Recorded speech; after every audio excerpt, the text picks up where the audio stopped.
Est-ce que vous pouvez tout d'abord nous expliquer cette décision de la Cour suprême indienne?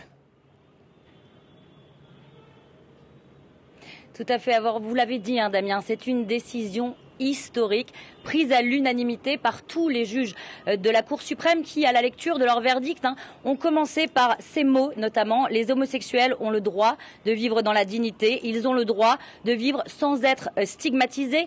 Une décision qui a été prise après plus d'un mois de délibération. Ils ont entendu au mois de juillet tout un panel de plaignants allant d'anonymes, d'activistes, mais également de stars de Bollywood avant d'abolir cet article du code pénal qui, je le rappelle, interdisait tout rapport charnel contre l'ordre de la nature. Être homosexuel était un crime passible de prison allant de 10 ans d'emprisonnement jusqu'à la perpétuité. Pour la communauté LGBT, aujourd'hui, les activistes, c'est une victoire historique et surtout la fin d'une bataille judiciaire qui dure depuis des décennies. Il faut rappeler qu'en 2009, la Haute Cour de Delhi avait dépénalisé une première fois la loi sur l'homosexualité, mais en 2013, renversement, la Cour suprême était revenue sur cette décision. Aujourd'hui, c'est la Cour suprême qui a pris cette décision. Il n'y aura donc pas de marche arrière possible. Alors voilà pour cet avis. Qu'est-ce que cela va changer concrètement en Inde?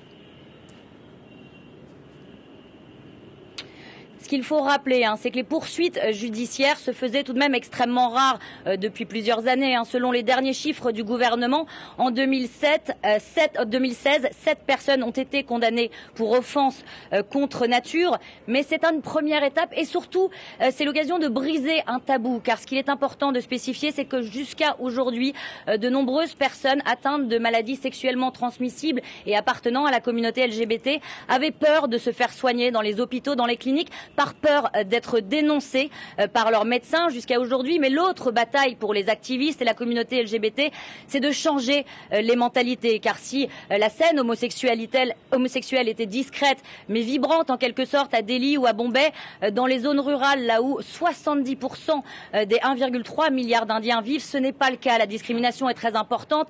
Certains pensent même que l'homosexualité est une maladie mentale. Et donc aujourd'hui, il va falloir changer ces mentalités dans une société profondément conservatrice où même de jeunes couples qui ne sont pas encore mariés ont peur de se prendre la main. Mais une chose est sûre, aujourd'hui, je peux vous dire que de nombreuses personnes vont faire la fête jusqu'à très tard, en tout cas dans les grandes villes du pays.